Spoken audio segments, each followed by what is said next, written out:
ਨਾਮ ਸ੍ਰੀ ਵਾਹਿਗੁਰੂ ਸਾਹਿਬ ਜੀ। ਸ੍ਰੀ ਨਾਨਕ ਅੰਗਦ ਗੁਰੂ ਅਮਰਦਾਸ ਪਦ ਬੰਦ। ਰਾਮਦਾਸ ਅਰਜਨ ਗੁਰੂ ਬਰ ਸ੍ਰੀ ਹਰਗੋਬਿੰਦ। ਹਰੀ ਰਾਏ ਹਰਿ ਕ੍ਰਿਸ਼ਨ ਗੁਰੂ ਤੇਗ ਬਹਾਦਰ ਚੰਦ। ਦਸਵੇਂ ਗੋਬਿੰਦ ਸਿੰਘ ਗੁਰੂ ਨਮੋ ਚਰਨ ਅਰਬਿੰਦ। ਜਿਸ ਮਹਿ ਅੰਮ੍ਰਿਤ ਗਿਆਨ ਹੈ ਮਾਣਿਕ ਭਗਤ ਵੈਰਾਗ। ਗੁਰੂ ਗ੍ਰੰਥ ਸਾਹਿਬ ਉਦਦ ਬੰਦੋ ਕਰ ਅਨਰਾਗ। ਸ੍ਰੀ ਗੁਰ ਸ਼ਬਦ ਕਮਾਏ ਜਿਨ ਜੀਤੇ ਪੰਚ ਵਿਕਾਰ। ਤਿਨ ਸੰਤਨ ਕੋ ਬੰਦਨਾ ਸਿਰ ਚਰਨਨ ਪਰ ਧਾਰ। ਏਕ ਓੰਕਾਰਾ ਸਤਿਗੁਰੂ ਤੇ ਪ੍ਰਸਾਦ ਸਚ ਹੋਏ। ਵਾਹਿਗੁਰੂ ਜੀ ਕੀ ਫਤਿਹ। ਵਿਘਨ ਵਿਨਾਸ਼ਨ ਸੋਏ। ਵਾਹਿਗੁਰੂ ਜੀ ਕੀ ਫਤਿਹ। ਵਿਘਨ ਵਿਨਾਸ਼ਨ ਸੋਏ। ਸਤਿਨਾਮ ਸ੍ਰੀ ਵਾਹਿਗੁਰੂ ਸਾਹਿਬ ਜੀ। ਸਵਈਆ ਗੋਰਖ ਬੈਨ ਭਨੇ ਸੁਨ ਕੈ ਤੁਮ ਭਾਖਤ ਸਤ ਥੇ ਬਾਨ ਕੂਰ ਨਾਰਾਈ। ਖਿੰਥੜਾ ਆਏ ਗੁਰ ਢਿਗ ਤਾਸ਼ਿਨ ਬੈਠ ਗਇਓ ਮੁਖ ਬਾਨ ਅਲਾਈ। ਗੋਰਖ ਬੈਨ ਭਨੇ ਸੁਨ ਕੈ। ਵਾਹਿਗੁਰੂ ਜੀ ਕਾ ਖਾਲਸਾ ਵਾਹਿਗੁਰੂ ਜੀ ਕੀ ਫਤਿਹ। ਧੰਨ ਧੰਨ ਸ੍ਰੀ ਗੁਰੂ ਨਾਨਕ ਦੇਵ ਸਾਹਿਬ ਜੀ ਮਹਾਰਾਜ। ਧੰਨ ਧੰਨ ਸ੍ਰੀ ਗੁਰੂ ਗੋਬਿੰਦ ਸਿੰਘ ਸਾਹਿਬ ਜੀ ਮਹਾਰਾਜ। ਧੰਨ ਧੰਨ ਸ੍ਰੀ ਗੁਰੂ ਗ੍ਰੰਥ ਸਾਹਿਬ ਸੱਚੇ ਪਾਤਸ਼ਾਹ ਜੀ ਮਹਾਰਾਜ। ਗੁਰੂ ਰੂਪ ਗੁਰੂ ਪਿਆਰੀ ਸਾਧ ਸੰਗਤ ਜੀਓ, ਆਪ ਜੀ ਮਹਾਨ ਤੋਂ ਮਹਾਨ ਹੀ ਵੱਡਿਆਂ ਭਾਗਾਂ ਵਾਲੇ ਹੋ, ਜੋ ਸੰਧਿਆ ਦੇ ਸਮੇਂ ਤੋਂ ਹੀ ਗੁਰੂ ਗ੍ਰੰਥ ਸਾਹਿਬ ਮਹਾਰਾਜ ਜੀ ਦੇ ਦਰਸ਼ਨ ਕਰਕੇ ਲਾਹਾ ਪ੍ਰਾਪਤ ਕਰ ਰਹੇ ਹੋ। ਗੁਰੂ ਸਾਹਿਬ ਜੀ ਦੀ ਧੁਰ ਕੀ ਬਾਣੀ ਸੋ ਦਰ ਰਹਿ ਰਾਸ ਸਾਹਿਬ ਬਾਣੀ ਦੇ ਜਾਪ ਹੋਏ ਹੈ। ਬੇਅੰਤ ਸੰਗਤਾਂ ਨੇ ਗੁਰਬਾਣੀ ਸਰਵਣ ਕਰਕੇ ਮਹਾਰਾਜ ਜੀ ਦੇ ਚਰਨਾਂ 'ਚ ਹਾਜ਼ਰੀਆਂ ਭਰ ਕੇ ਲਾਹਾ ਪ੍ਰਾਪਤ ਕੀਤਾ ਹੈ।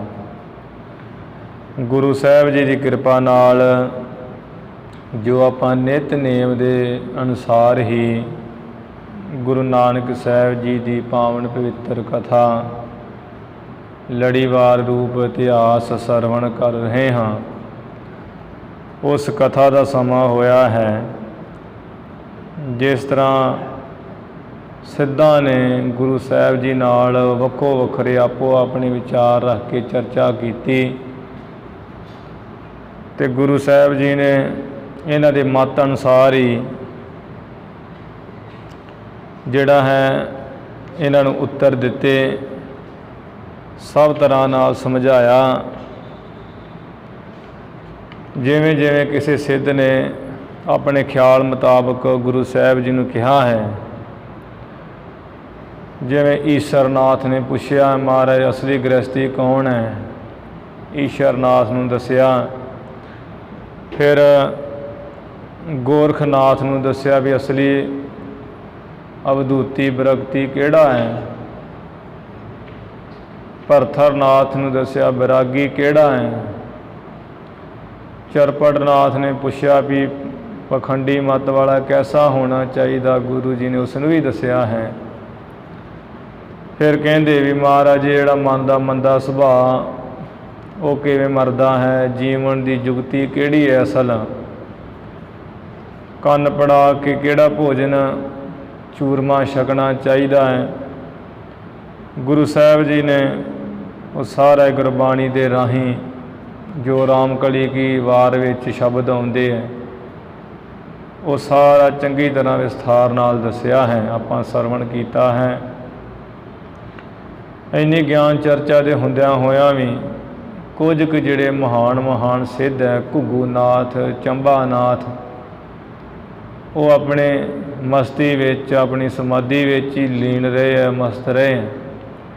ਫਿਰ ਗੁਰੂ ਸਾਹਿਬ ਜੀ ਨੇ ਉਹਨਾਂ ਨੂੰ ਵੀ ਬੁਲਾਇਆ ਵੀ ਘੁੱਗੂਨਾਥ ਕਿੰਨਾ ਸੋਹਣਾ ਤੂੰ ਆਸਣ ਲਾ ਕੇ ਬੈਠਿਆ ਹੋਇਆ ਹੈ, ਤੇਰੇ ਹਿਰਦੇ ਵਿੱਚ ਕੋਈ ਆਸਾ ਹੀ ਨਹੀਂ ਹੈ ਵੀ ਤੇਰਾ ਭੇਦ ਨਹੀਂ ਜਾਣਿਆ ਜਾਂਦਾ, ਬੋਲ ਕੇ ਦੱਸ। ਫਿਰ ਘੁੱਗੂਨਾਥ ਜੋ ਬੜੀ ਨਿਮਰਤਾ ਵਾਲਾ ਕਹਿੰਦਾ ਮਹਾਰਾਜ ਮੈਂ ਤੇ ਹੀ ਜਾਣਿਆ ਕਿ ਨਾ ਮੈਂ ਸਿੱਧਾਂ ਵਿੱਚ ਆਪਣਾ ਨਾਮ ਰਖਾਉਂਦਾ, ਨਾ ਜਤੀਆਂ ਵਿੱਚ, ਨਾ ਨਾਥਾਂ ਵਿੱਚ,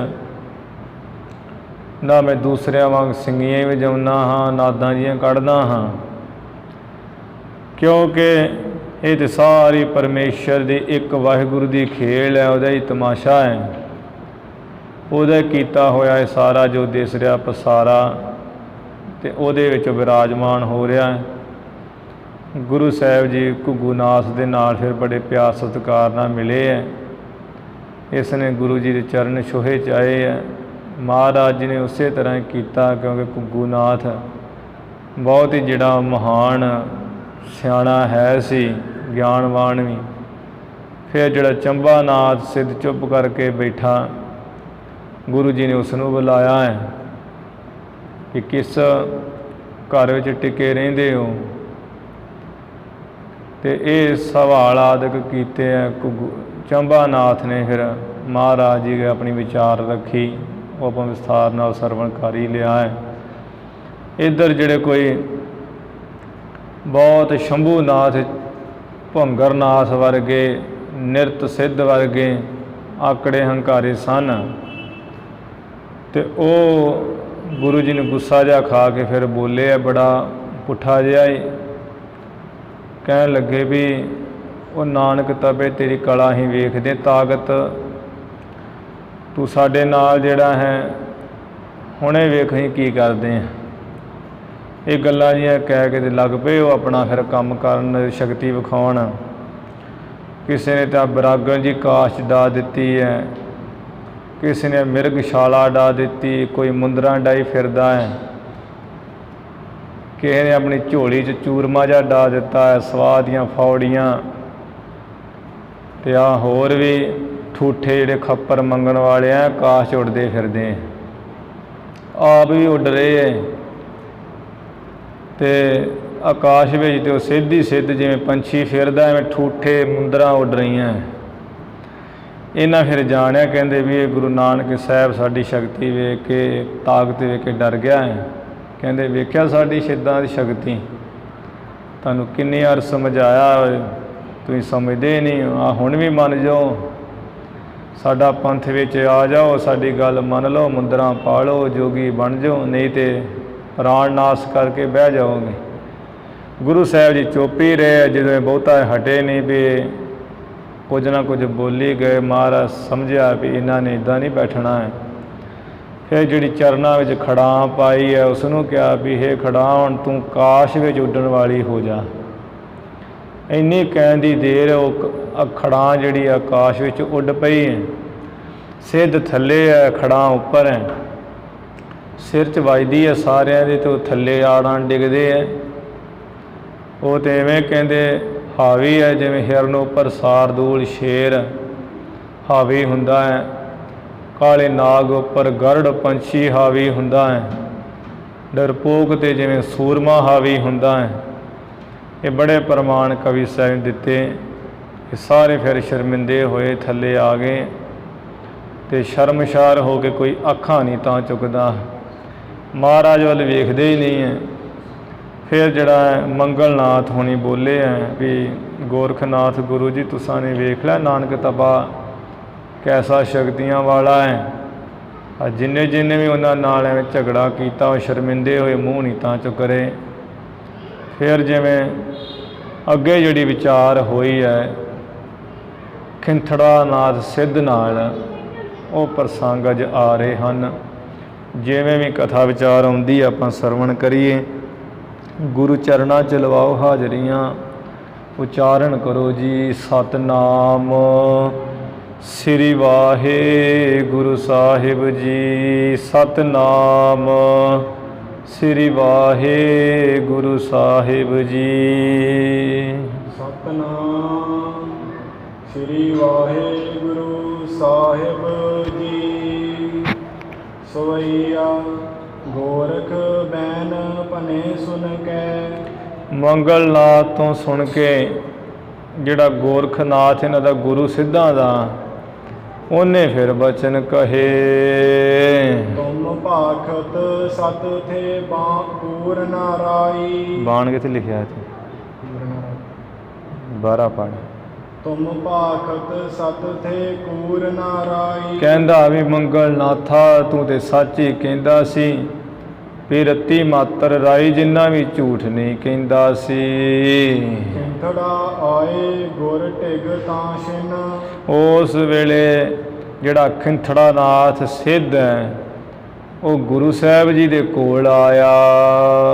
ਬੈਠ ਗਇਓ ਮੁਖ ਬਾਨ ਅਲਾਈ। ਕਿੱਥੇ ਬਾਣ ਲਿਖਿਆ? ਬਾਣੀ ਵੇਖ ਕੇ ਪੜ੍ਹ ਦੁਬਾਰਾ ਬਾਣ। ਬੈਠ ਗਇਓ ਮੁਖ ਬਾਨੀ ਅਲਾਈ। ਜਿਹੜਾ ਹੈ ਕੋਲ ਹੋ ਕੇ ਬੈਠ ਗਿਆ ਖਿੰਥੜਾ ਨਾਥ, ਤੇ ਗੁਰੂ ਸਾਹਿਬ ਜੀ ਨੇ ਬਾਣੀ ਬਚਨ ਕਿਹਾ। ਜੋਗ ਬਿਨਾ ਮਨ ਸੁਧ ਨਾ ਹੋਵਤ। ਜੋਗ ਬਿਨਾ ਕਹਿੰਦਾ ਮਹਾਰਾਜ ਜੀ, ਇਹ ਹਠ ਜੋਗ ਕੀਤੇ ਤੋਂ ਬਿਨਾ, ਜੋਗ ਸਾਧੇ ਤੋਂ ਬਿਨਾ ਤੇ ਮਨ ਸ਼ੁੱਧ ਨਹੀਂ ਹੁੰਦਾ, ਨਿਰਮਲ ਨਹੀਂ ਹੁੰਦਾ ਹੈ। ਆਰਸੀ ਜਿਉਨ ਹੈ ਸ਼ਾਰ ਮਲਾਈ। ਜਿਸ ਤਰ੍ਹਾਂ ਸ਼ੀਸ਼ੇ ਨੂੰ ਜਿੰਨਾ ਚਿਰ ਸਵਾਰ ਨਾ ਮਲੀ ਜਾਵੇ ਉਨਾ ਚਿਰ ਸ਼ੀਸ਼ਾ ਉਜਲ ਨਹੀਂ ਹੁੰਦਾ, ਸਾਫ਼ ਨਹੀਂ ਹੁੰਦਾ ਹੈ। ਸਾਧਨ ਕੀਨੋ ਹੈ ਕੌਣ ਸੋ ਜਗ। ਕੀ ਗਾਂਡਾ ਵੇਖ ਜੋਗ ਸਾਧਨ ਕੀਨੋ ਹੈ ਕੌਣ ਸੋ ਜੋਗ। ਕਹਿੰਦਾ ਵੀ ਇਹ ਤੁਸਾਂ ਨੇ ਆ ਜੋਗ ਦੇ ਸੰਬੰਧ ਵਿੱਚ ਕਿਹੜਾ ਸਾਧਨ ਕੀਤਾ ਹੈ, ਜੋਗ ਵਾਸਤੇ ਕਿਹੜਾ ਸਾਧਨ ਕੀਤਾ ਤੁਸਾਂ ਨੇ।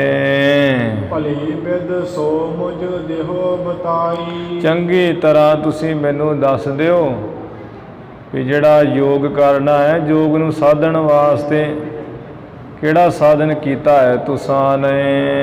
ਕਬਿਤ ਸ੍ਰੀ ਗੁਰੂ ਕਹਿਤ ਪ੍ਰਾਣਾਯਾਮ ਕੇ ਕਰਮ ਤੀਨ। ਉਸ ਵੇਲੇ ਗੁਰੂ ਮਹਾਰਾਜ ਕਹਿਣ ਲੱਗੇ, ਹੇ ਖਿੰਥੜਾ ਨਾਥ ਸਿੱਧ, ਜਿਹੜਾ ਹਠ ਯੋਗ ਵਿੱਚ ਹੈ ਨਾ ਪ੍ਰਾਣਾਯਾਮ, ਇਹ ਪ੍ਰਾਣਾਯਾਮ ਦੇ 3 ਕਰਮ ਹੈ, ਅੱਗੇ 3 ਤਰ੍ਹਾਂ ਨਾਲ ਕੀਤਾ ਜਾਂਦਾ ਹੈ। ਮੂਰਖ ਹੈ ਕੁੰਭਕ ਔਰ ਰੇਚਕ ਬਖਾਨੇ। ਬਖਾਨੀਏ ਕਹਿੰਦੇ ਵੀ ਇੱਕ ਤਾਂ ਹੈ ਪੂਰਕ ਕਰਮ ਪ੍ਰਾਣਾਯਾਮ ਦਾ, ਭਾਵ ਜਿਹੜੇ ਸਵਾਸ ਹੈ ਉਹ ਸਹਿਜੇ ਸਹਿਜੇ ਨੱਕ ਦੇ ਰਾਹੀਂ ਖੱਬੀ ਸੁਰ ਜਾਂ ਸੱਜੀ ਸੁਰ ਦੇ ਰਾਹੀਂ ਤਾਂ ਚੜਾਉਣੇ, ਤਾਂ ਲੈ ਕੇ ਜਾਣੇ, ਖਿੱਚਣੇ ਉੱਪਰ ਵੱਲ ਨੂੰ। ਇਹ ਪਹਿਲਾ ਹੈ ਪੂਰਕ ਕਰਮ, ਸਵਾਸ ਖਿੱਚਣੇ। ਫਿਰ ਜਦੋਂ ਸਵਾਸ ਖਿੱਚ ਕੇ ਦਸਮ ਦਵਾਰ ਵਿੱਚ ਚਲੇ ਗਏ, ਫਿਰ ਉਹਨਾਂ ਦਾ ਕੁੰਭ ਕਰਨਾ, ਉਹਨਾਂ ਸਵਾਸਾਂ ਨੂੰ ਟਿਕਾਉਣਾ ਅਤੇ ਟਿਕਾ ਕੇ ਰੱਖਣਾ। ਅਤੇ ਰੇਚਕ, ਇਹ ਜਿੰਨਾ ਸਮਾਂ ਉਹ ਸਵਾਸ ਰੱਖਣੇ ਹੈ ਦਸਮ ਦਵਾਰ ਵਿੱਚ ਟਿਕਾ ਕੇ, ਫਿਰ ਜਦੋਂ ਉਹਨਾਂ ਨੂੰ ਸਹਿਜੇ ਸਹਿਜੇ ਹੇਠਾਂ ਲਾਉਣਾ, ਹੇਠਾਂ ਉਤਾਰਨਾ ਸਵਾਸਾਂ ਨੂੰ ਖੱਬੀ ਜਾਂ ਸੱਜੀ ਸੁਰ ਰਾਹੀਂ, ਜੇ ਸੱਜੀ ਰਾਹੀਂ ਚੜ੍ਹਾਏ ਤੇ ਖੱਬੀ ਰਾਹੀਂ ਲਾਉਣੇ, ਜੇ ਖੱਬੀ ਰਾਹੀਂ ਚੜ੍ਹਾਏ ਤੇ ਸੱਜੀ ਰਾਹੀਂ ਲਾਉਣੇ ਆ। ਇਵੇਂ 3 ਕਰਮ ਹੈ ਪ੍ਰਾਣਾਯਾਮ ਦੇ। ਸਵਾਸ ਜਿਹੜੇ ਹੈ ਪੂਰਕ ਕਰਨਾ, ਤਾਂ ਵੱਲ ਨੂੰ ਖਿੱਚਣੇ ਚੜਾਉਣੇ ਦਸਮ ਦੁਆਰ ਵੱਲ, ਫਿਰ ਦਸਮ ਦੁਆਰ 'ਚ ਸਵਾਸ ਚੜਾ ਕੇ ਕੁੰਭਕਾਰ ਨਾਲ ਠਹਿਰਾਉਣਾ ਅਤੇ ਰੇਚਕ ਕਰਨਾ, ਉਹਨਾਂ ਸਵਾਸਾਂ ਨੂੰ ਲਾਉਣਾ। ਇਹ 3 ਕਰਮ ਹਨ ਪ੍ਰਾਣਾਯਾਮ ਹਠ ਯੋਗ ਦੇ।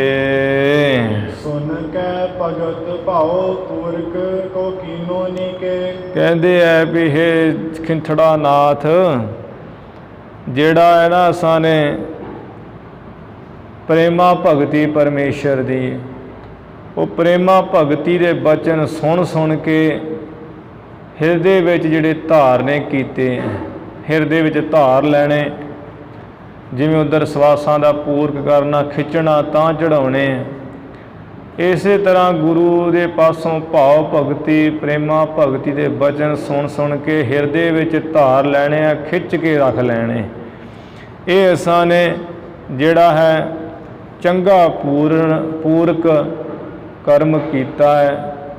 ਇਹ ਭਗਤੀ ਯੋਗ ਦਾ ਕਰਮ ਹੈ। ਨਾਮ ਲਿਵ ਲਾਈ ਨੀਤ ਕੁੰਭਕ ਪਰਮਾਨੀਏ।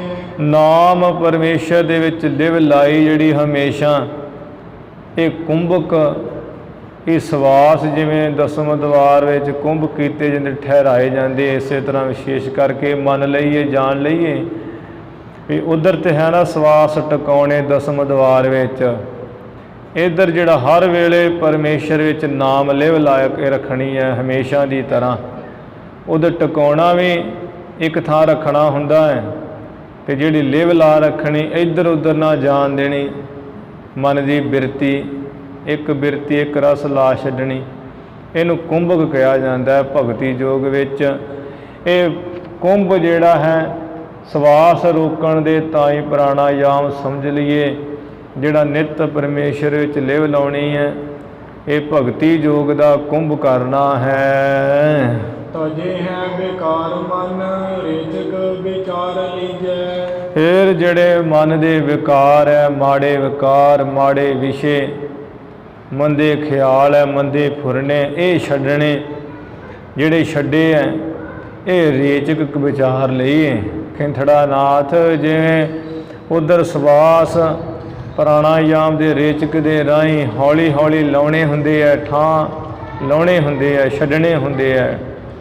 ਇਸੇ ਤਰ੍ਹਾਂ ਜਿਹੜੇ ਮਨ ਦੇ ਵਿਕਾਰ ਮਾੜੇ ਹੈ, ਮਾੜੇ ਫੁਰਨੇ ਵਿਸ਼ੇ ਹੈ, ਇਹ ਛੱਡੀ ਜਾਣੇ। ਇਹ ਰੇਚਕ ਵਿਚਾਰ ਲਈਏ ਭਗਤੀ ਯੋਗ ਦਾ। ਕਲੀ ਕਾਲ ਵਿਖੇ ਐਸੋ ਜੋਗ ਗਤ ਦਾਨੀਏ। ਕਾਲ ਯੁਗ ਦੇ ਸਮੇਂ ਵਿੱਚ ਐਸਾ ਜਿਹੜਾ ਭਗਤੀ ਯੋਗ ਹੈ ਉਹ ਮੁਕਤੀ ਦੇਣ ਵਾਲਾ ਹੈ, ਮੰਨ ਲਈਏ। ਖੜਾ ਸੁਨਤ ਹਰ ਖਾਏ ਲਪਟਾਏ ਪਗ। ਕਾਲ ਯੁਗ ਦੇ ਵਿੱਚ ਐਸਾ ਜਿਹੜਾ ਭਗਤੀ ਯੋਗ ਹੈ ਗਤ ਦੇਣ ਵਾਲਾ ਮੰਨ ਲਈਏ, ਕਿਉਂਕਿ ਜਿਹੜਾ ਉਹ ਤੂੰ ਕਹਿਣਾ ਵੀ ਪ੍ਰਾਣਾਯਾਮ ਦੇ ਪੂਰਕ ਰੇਚਕ ਕੁੰਭਕ ਕਰਨਾ ਉਹਦੇ ਬਹੁਤ ਔਖਾ ਹੈ। ਇੱਕ ਤੇ ਔਖਾ ਬਹੁਤ, ਇੱਕ ਸਮਾਂ ਨਹੀਂ ਹੈ ਕਲਯੁਗ ਦੇ ਜੀਵਾਂ ਕੋਲ ਵੀ ਪਹਿਲਾਂ ਭੁੱਖੇ ਧਿਆਏ ਮਰਨਾ, ਫਿਰ ਸਰੀਰ ਦੀ ਨੇਤੀ ਧੋਤੀ ਬਸਤੀ ਦੇ ਰਾਹੀਂ ਨਿਉਲੀ ਕਰਮਾਂ ਰਾਹੀਂ ਸਫਾਈ ਕਰਨੀ ਕਈ ਦਿਨ, ਫਿਰ ਪਦਮ ਆਸਣ ਲਾ ਲੈਣਾ।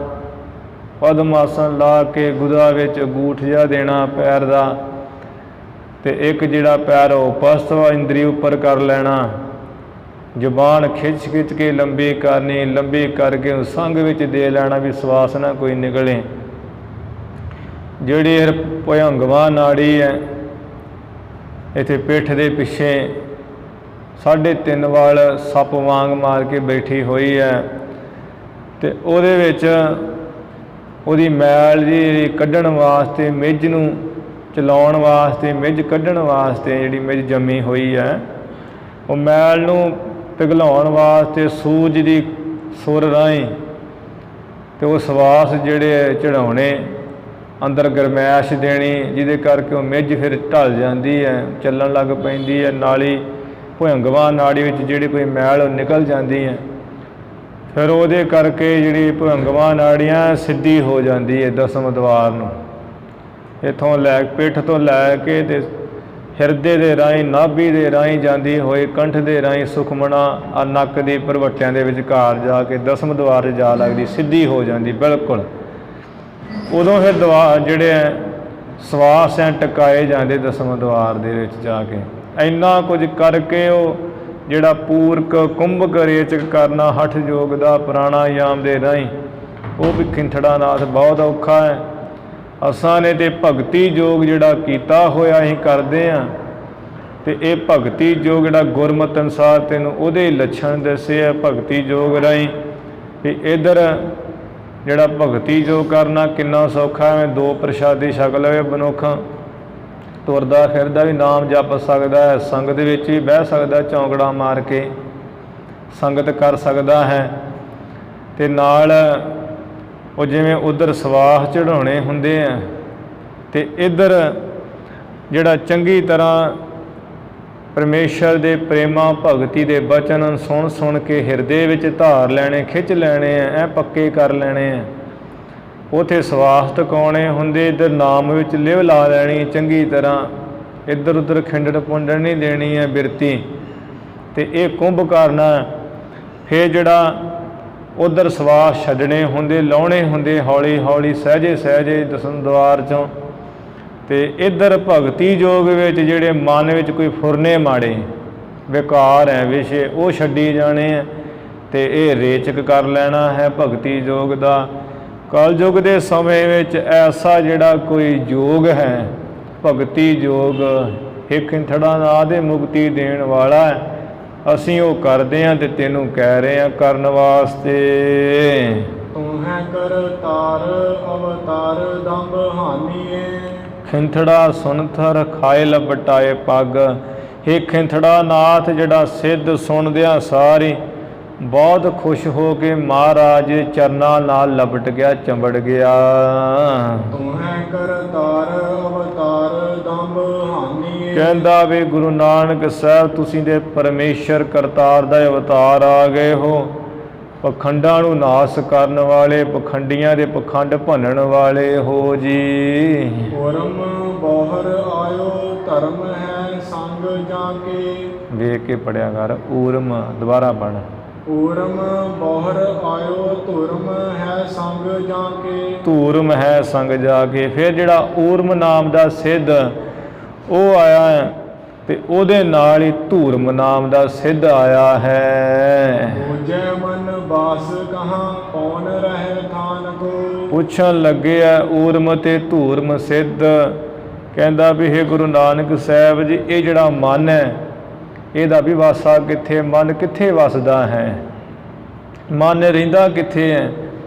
ਫਿਰ ਜਿਹੜੀ ਹੈ ਪੌਣ ਹੈ, ਪ੍ਰਾਣ ਹੈ, ਇਹ ਕਿਹੜੇ ਥਾਂ ਰਹਿੰਦੇ ਸਰੀਰ ਵਿੱਚ। ਸਰੀਰ ਰੂਪੀ ਜਿਹੜੀ ਰਾਜਧਾਨੀ ਹੈ, ਅਤੇ ਸਰੀਰ ਰੂਪੀ ਰਾਜਧਾਨੀ ਵਿੱਚ ਮਨ ਕਿੱਥੇ ਰਹਿੰਦਾ ਹੈ। ਸਰੀਰ ਰੂਪੀ ਰਾਜਧਾਨੀ ਵਿੱਚ ਪੌਣ ਪ੍ਰਾਣ ਕਿੱਥੇ ਰਹਿੰਦੇ ਆ। ਜਿਵੇਂ ਸਿੱਧ ਗੋਸ਼ਟ ਬਚਨ ਆਉਂਦਾ ਮਹਾਰਾਜ ਜੀ ਦਾ, ਇਹੋ ਮਨ ਮੈਗਲ ਕਹਾਂ ਬਸੀ ਐਲੇ, ਵੀ ਇਹ ਮਨ ਰੂਪੀ ਹਾਥੀ ਕਿੱਥੇ ਵਸਦਾ ਹੈ, ਕਹਾਂ ਬਸੇ ਇਹੋ ਪਵਨਾ। ਫਿਰ ਇਹ ਪਵਨਾ ਜਿਹੜੇ ਪੌਣ ਹੈ ਇਹ ਕਿੱਥੇ ਵਸਦੇ ਹੈ। ਉੱਥੇ ਵੀ ਸਿੱਧ ਗੋਸ਼ਟ ਵਿੱਚ ਇਹ ਸਿੱਧਾਂ ਨੇ ਮਹਾਰਾਜ ਜੀ ਨੂੰ ਜਿਹੜਾ ਪ੍ਰਸ਼ਨ ਕੀਤਾ ਵੀ ਮਹਾਰਾਜ ਤੁਸੀਂ ਦੱਸੋ ਵੀ ਜਿਹੜੇ ਮਨ ਦਾ ਵਾਸਾ ਕਿੱਥੇ ਹੈ। ਇਹ ਮਨ ਮੈਗਲ ਕਹਾਂ ਬਸੀ ਵਾਲੇ, ਕਹਾਂ ਬਸੇ ਇਹੋ ਪਵਨਾ। ਮਨ ਹਾਥੀ ਕਿੱਥੇ ਵਸਦਾ ਹੈ, ਇਹ ਜਿਹੜੇ ਪੌਣ ਪ੍ਰਾਣ ਇਹ ਕਿੱਥੇ ਵਸਦੇ, ਕਿਹੜੀ ਥਾਂ 'ਤੇ ਰਹਿੰਦੇ ਹੈ। ਕੌਣ ਹੋ ਨਰੇਸ਼ ਕੌਣ ਸਚਿਵ ਬਤਾਏ ਮੋਹੇ, ਫਿਰ ਇਹ ਮਨ ਰੂਪੀ ਰਾਜਧਾਨੀ ਦਾ ਇਹਦੇ ਵਿੱਚ ਰਾਜਾ ਕੌਣ ਹੈ। ਰਾਜਾ ਕੌਣ ਇਸ ਰਾਜਧਾਨੀ ਸਰੀਰ ਦਾ, ਸਰੀਰ ਰੂਪੀ ਰਾਜਧਾਨੀ ਦਾ ਸੱਚੋ ਕਹੀਏ ਵਜ਼ੀਰ ਕਿਹੜਾ ਹੈ, ਵਜ਼ੀਰ ਕੌਣ ਹੈ, ਇਹ ਮੈਨੂੰ ਸਾਰਾ ਕੁਝ ਦੱਸੀਏ ਜੀ। ਕੈਸੇ ਪਰੈ ਬੰਦ ਕੈਸੇ ਕੰਦਨ ਹੈ ਹਾਨ ਕੋ, ਕੰਦ ਨਹਿ ਹਾਨ ਕੋ। ਇਹ ਜੀਵ ਨੂੰ ਕਿਸ ਤਰ੍ਹਾਂ ਬੇੜੇ ਫਾਈਆਂ ਪੈਂਦੀਆਂ ਹੈ, ਅਤੇ ਕਿਸ ਤਰ੍ਹਾਂ ਇਸ ਜਿਹੜਾ ਜੀਵ ਦਾ ਸਰੀਰ, ਇਹ ਜਿਹੜਾ ਸਰੀਰ ਨਾਸ ਨਹੀਂ ਹੁੰਦਾ ਹੈ। ਕੋਹੈ ਗੁਰੂ ਚੇਲੋ ਕੌਣ, ਸੁਖਦਾਈ ਭਉਨ ਕੌਣ। ਕੋ ਹੈ ਗੁਰੂ ਚੇਲੋ ਕੌਣ, ਸੁਖਦਾਈ ਭਉਨ ਕੌਣ। ਕਹਿੰਦੇ ਵੀ ਫਿਰ ਆ ਗੁਰੂ ਕਿਹੜਾ ਹੈ ਤੇ ਚੇਲਾ ਕੌਣ ਹੈ, ਤੇ ਉਹ ਸੁਖ ਦੇਣ ਵਾਲਾ ਘਰ ਕਿਹੜਾ ਹੈ। ਮਾਇਆ ਮੋਹ ਟੂਟੇ ਕੈਸੇ, ਕਰੀਏ ਬਖਾਨ ਕੋ। ਜਿਹੜਾ ਮਾਇਆ ਦੇ ਨਾਲ ਮੋਹ ਪੈ ਜਾਂਦਾ ਹੈ ਮਨੁੱਖ ਦਾ, ਇਹ ਮਾਇਆ ਦੇ ਨਾਲ ਮੋਹ ਕਿਸ ਤਰ੍ਹਾਂ ਟੁੱਟੇ, ਆਪ ਚੰਗੀ ਤਰ੍ਹਾਂ ਕਥਨ ਕਰਕੇ ਦਸੀਏ ਜੀ। ਲੈਹੋ ਸੀਖ ਗੋਰਖ ਕੀ ਮਾਨੀਏ ਬਚਨ ਮਮ।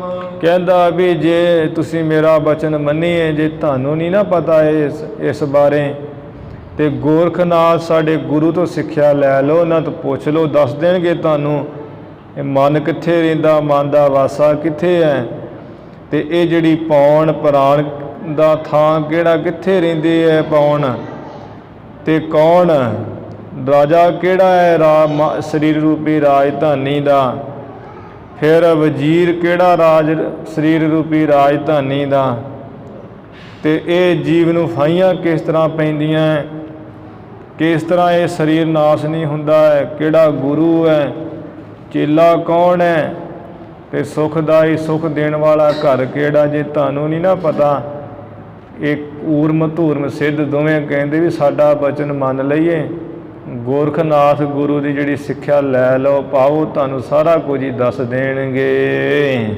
ਪਾਈਐ ਪਰਮ ਪਦ ਜਾਂਗੇ ਨਾ ਸਮਾਨ ਕੋ। ਜਿਸ ਗੋਰਖਨਾਥ ਗੁਰੂ ਦੇ ਕੋਈ ਸਮਾਨ ਨਹੀਂ ਹੈ, ਉਹਨਾਂ ਪਾਸੋਂ ਪਰਮ ਪਦ ਪਾ ਲਈਏ, ਉੱਚਾ ਪਦ, ਜਾਂ ਵੀ ਜਿਸ ਪਰਮ ਪਦ ਦੇ ਹੋਰ ਸਮਾਨ ਨਹੀਂ ਹੈ, ਕੋਈ ਬਰਾਬਰ ਦਾ ਹੋਰ ਕੋਈ ਪਦ ਨਹੀਂ ਹੈ, ਐਸਾ ਮਹਾਨ ਉੱਚਾ ਪਦ ਪਾ ਲਈਏ। ਕਬਿਤ ਹਿਰਦੇ ਮਨ ਬਾਸ ਜਾਨ, ਨਾਭ ਵਿਖੈ ਪੌਨ ਥਾਨ। ਮਹਾਰਾਜ ਉੱਤਰ ਦੇਣ ਲੱਗੇ, ਫਿਰ ਕਹਿੰਦੇ ਹੈ ਊਰਮ ਧੂਰਮ ਸਿੱਧ ਸੁਣ ਲਾ, ਮਨ ਦਾ ਵਾਸਾ ਕਿੱਥੇ ਹੈ। ਉਂਝ ਤੇ ਇਹ ਜਿਹੜਾ ਮਨ ਹੈ, ਇਹ 72 ਕੋਠੜੀਆਂ ਹੈ ਆਪਣੇ ਸਰੀਰ ਦੇ ਵਿੱਚ, 72 ਘਰ ਇੱਕ ਪੁਰਖ ਸਮਾਇਆ, ਗੁਰਬਾਣੀ 'ਚ ਲਿਖਿਆ ਭਗਤ ਜੀ ਨੇ। ਉਹ 72 ਕੋਠੜੀਆਂ ਸਰੀਰ ਦੇ ਵਿੱਚ, ਟਿਕਾਣਿਆਂ ਵਿੱਚ ਮਨ ਥੋੜ੍ਹਾ ਥੋੜ੍ਹਾ ਜਾ ਕੇ ਟਿਕਦਾ ਸਾਰਿਆਂ ਵਿੱਚ ਹੀ, ਤੇ ਪਰ ਇਹਦਾ ਜਿਹੜਾ ਅਸਲ ਸਥਾਨ ਹੈ ਜਿੱਥੇ ਜਾ ਕੇ ਟਿਕਦਾ, ਉਹ ਹੈ ਹਿਰਦਾ। ਤੇ ਮਹਾਰਾਜ ਨੇ ਇਸ ਕਰਕੇ ਕਿਹਾ ਵੀ ਇਹ ਊਰਮ ਧੂਰਮ ਸਿੱਧ ਜਾਣ ਲਓ ਵੀ ਇਹ ਮਨ ਦਾ ਵਾਸਾ ਹਿਰਦੇ ਵਿੱਚ ਹੈ, ਹਿਰਦੇ ਵਿੱਚ ਟਿਕਦਾ ਮਨ, ਤੇ ਨਾਭ ਵਿਖੇ ਪੌਣ ਥਾਨ। ਜਿਹੜੀ ਆ ਨਾਭੀ ਹੈ, ਧੁੰਨੀ ਹੈ, ਇਹਦੇ ਵਿੱਚ ਪੌਣ ਦਾ ਵਾਸਾ ਹੈ, ਉਹ ਪ੍ਰਾਣਾ ਦਾ ਵਾਸਾ ਖੋਲੀ ਗੰਢ ਲਿਖਿਆ ਆਇਆ, ਜੇ ਗੁਰਬਾਣੀ 'ਚ ਵੀ ਆਉਂਦਾ।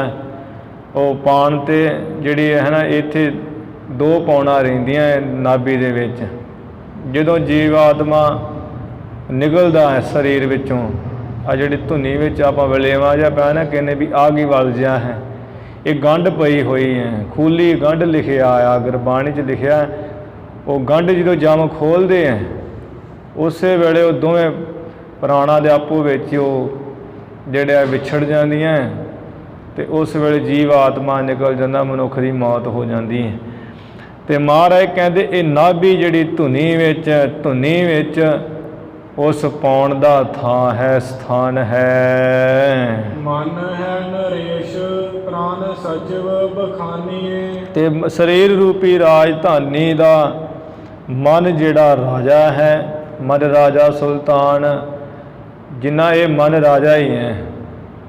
ਜਿੰਨਾ ਚਿਰ ਮਨ ਨਹੀਂ ਨਾ ਕੁਝ ਕਰੇਗਾ, ਅੱਖਾਂ ਕੁਝ ਨਹੀਂ ਕਰ ਸਕਣਗੀਆਂ, ਕੰਨ ਸੁਣ ਨਹੀਂ ਸਕਣਗੇ, ਅੱਖਾਂ ਦੇਖ ਨਹੀਂ ਸਕਣਗੀਆਂ, ਜ਼ਬਾਨ ਬੋਲ ਨਹੀਂ ਸਕੇਗੀ, ਨੱਕ ਸੁਗੰਧੀ ਨਹੀਂ ਲੈ ਸਕੇਗਾ, ਚਮੜੀ ਠੰਡੇ ਤਤੇ ਦਾ ਗਿਆਨ ਨਹੀਂ ਕਰ ਸਕੇਗੀ। ਜਦੋਂ ਇਹ ਮਨ ਧਿਆਨ ਕਰਦਾ ਤੇ ਉਹ ਅੱਖਾਂ ਨਾਲ ਵੇਖਿਆ ਕੰਮ ਕਰ ਜਾਂਦਾ। ਨਹੀਂ ਤੇ ਅਸੀਂ ਕਿਸੇ ਵੇਲੇ ਵੇਖਣ ਦੇ ਹੁੰਦੇ ਆ, ਸਿੱਧਾ ਵੇਖੀ ਜਾਂਦੇ। ਜਦੋਂ ਮਨ ਨਾ ਲੱਗਾ ਹੋਵੇ ਤਾਂ ਉਹ ਵੇਖਿਆ ਦਿਖਦਾ ਹੀ ਨਹੀਂ। ਜੇ ਉੱਧਰ ਮਨ ਦੀ ਬਿਰਤੀ ਲੱਗੀ ਹੋਵੇ ਤੇ ਅੱਖਾਂ ਨਾਲ ਵੇਖਿਆ ਕੰਮ ਕਰ ਜਾਂਦਾ।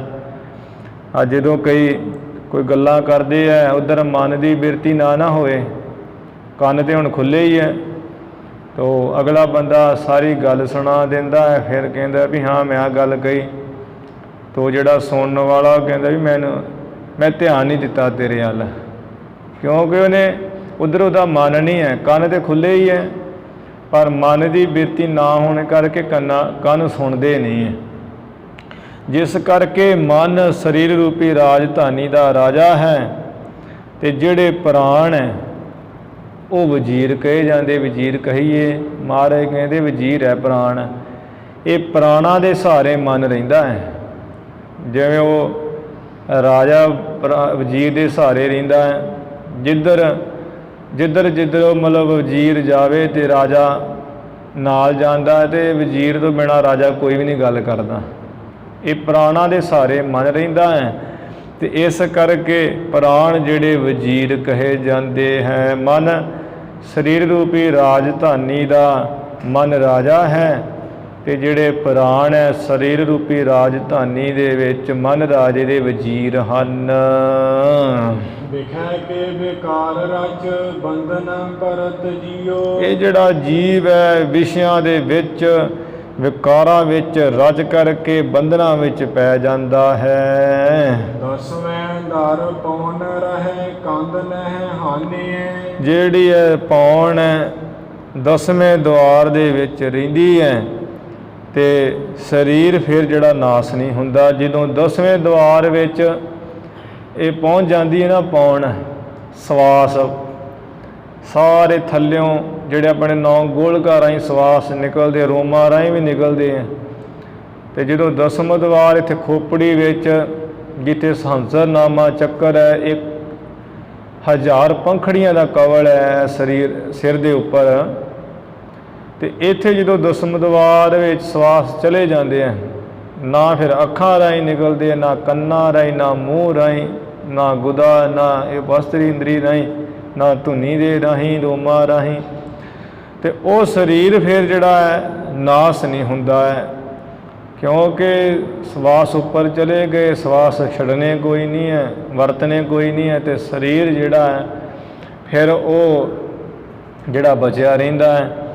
ਮਹਾਰਾਜ ਕਹਿੰਦੇ ਵੀ ਇਹ ਊਰਮ ਧੂਰਮ ਸਿੱਧ 10ਵੇਂ ਦੁਆਰ 'ਚ ਜਦੋਂ ਪੌਣ ਰਹਿੰਦੀ ਹੈ, ਸਵਾਸ ਚੜ੍ਹਾ ਲਈਦੇ ਹੈ, ਅਤੇ ਕੰਧ ਇਹ ਸਰੀਰ ਨਾਸ ਨਹੀਂ ਹੁੰਦਾ ਹੈ। ਗੁਰੂ ਹੈ ਸ਼ਬਦ ਧੁਨ ਚੇਲਾ ਹੈ ਸੁਰਤ ਤਿਹ।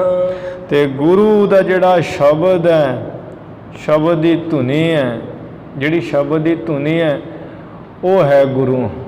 ਜਿਵੇਂ ਸਿੱਧਾਨਾਥਾਂ ਨੇ ਕਿਹਾ ਹੈ, ਕਵਣ ਗੁਰੂ ਜਿਸ ਕਾ ਤੂੰ ਚੇਲਾ।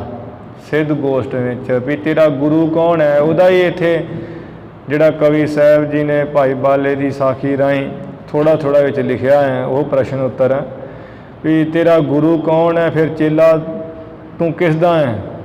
ਕਵਣ ਗੁਰੂ ਜਿਸ ਕਾ ਤੂੰ ਚੇਲਾ, ਤੇਰਾ ਗੁਰੂ ਕਿਹੜਾ, ਤੂੰ ਚੇਲਾ ਕੀ ਨਾ। ਮਹਾਰਾਜ ਕਹਿੰਦੇ ਸ਼ਬਦ ਗੁਰੂ ਸੁਰਤ ਧੁਨ ਚੇਲਾ। ਜਿਹੜਾ ਸ਼ਬਦ ਹੈ ਉਹ ਤਾਂ ਸਾਡਾ ਹੈ ਗੁਰੂ। ਜਿਹੜੀ ਸ਼ਬਦ ਦੇ ਵਿੱਚ ਸੁਰਤੀ ਲਾਈ ਹੈ ਹਰ ਵਕਤ, ਅਤੇ ਉਹ ਜਿਹੜੀ ਧੁਨੀ ਵਿੱਚ ਸੁਰਤ ਲਾਈ ਹੋਈ ਇਹ ਚੇਲਾ ਹੈ। ਇੱਥੇ ਮਹਾਰਾਜ ਕਹਿ ਰਿਹਾ ਗੁਰ ਹੈ ਸ਼ਬਦ ਧੁਨ। ਜਿਹੜੀ ਸ਼ਬਦ ਦੀ ਧੁਨੀ ਹੈ ਅਤੇ ਨਾਦ ਹੈ ਉਹ ਹੈ ਗੁਰੂ, ਅਤੇ ਜਿਹੜੀ ਉਹ ਸ਼ਬਦ ਵਿੱਚ ਧੁਨੀ ਵਿੱਚ ਹੈ ਸੁਰਤ ਟਿਕਾਈ ਹੋਈ ਲਾਈ ਹੋਈ, ਖੰਡਣ ਪੁੰਡਣ ਨਹੀਂ ਦਈ ਦੀ ਇੱਧਰ ਉੱਧਰ, ਉਹ ਚੇਲਾ ਹੈ। ਧਾਮ ਸੁਖਦਾਈ ਤੁਰੀ ਪਦਵੀ ਪਰਮਾਨੀਏ। ਅਤੇ ਵਿਸ਼ੇਸ਼ ਕਰਕੇ ਜਿਹੜਾ ਹੈ ਤੁਰਿਆ ਪਦ, ਕਹਿੰਦੇ ਇਹ ਸੁਖਦਾਈ ਘਰ ਹੈ ਜਿਹੜਾ ਤੁਰਿਆ ਪਦ ਹੈ। ਸਮਝ ਲਓ ਜਿਹੜੇ ਆ ਦੁਨਿਆਵੀ ਘਰ ਹੈ, ਇੱਥੇ ਤੇ ਝਗੜੇ ਝਮੇਲੇ ਪਏ ਰਹਿੰਦੇ ਆ, ਇੱਥੇ ਸੁੱਖ ਨਹੀਂ ਹੈ। ਕਦੀ ਸੁੱਖ ਆ ਗਿਆ, ਕਦੀ ਦੁੱਖ ਆ ਗਿਆ, ਕਦੀ ਕੁਝ ਹੋ ਗਿਆ। ਤੁਰਿਆ ਪਦ ਜਿੱਥੇ ਭਗਤ ਜੀ ਕਹਿੰਦੇ ਕਹਿ ਕਬੀਰ ਹਮਰਾ ਗੋਬਿੰਦ, ਚੌਥੇ ਪਦ ਮੈਂ ਜਨ ਕੀ ਜਿੰਦ। ਚੌਥਾ ਪਦ ਤੇਰਾ ਗੁਣਾ ਅਤੀਤ, ਤੁਰਿਆ ਅਵਸਥਾ ਹੈ, ਸ਼ਿਵਪੁਰੀ ਹੈ ਜਿੱਥੇ, ਉਹ ਤੁਰਿਆ ਪਦਵੀ ਵਿੱਚ ਜਿਹੜਾ ਟਿਕ ਜਾਣਾ ਇਹ ਸੁਖਦਾਈ ਘਰ ਹੈ। ਸਮਝ ਲਓ ਗਿਆਨ ਹੋਏ ਆਵੇ ਮਾਇਆ, ਮੋਹ ਟੂਟ ਜਾਵੇ ਤਬ। ਜਦੋਂ ਗੁਰੂ ਦੇ ਦੁਆਰਾ ਬ੍ਰਹਮ ਗਿਆਨ ਹੋ ਆਵੇ, ਫਿਰ ਮਾਇਆ ਦਾ ਮੋਹ ਟੁੱਟ ਜਾਂਦਾ। ਉਸ ਵੇਲੇ ਫਿਰ ਨੀ ਮਾਇਆ ਚੰਬੜਦੀ। ਦੇਵੋ ਸੀਖ ਸਿਦਨ ਸਬਨ ਪਹਿਚਾਨੀਏ।